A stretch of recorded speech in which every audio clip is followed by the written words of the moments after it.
Mga kalabs, etong manok na to lagi sa bahay.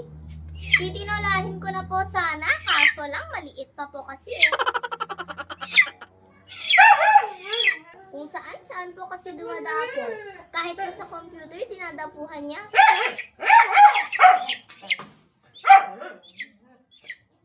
Eto na mga kalabs, papalayain ko na po. Ang liit pa po kasi eh.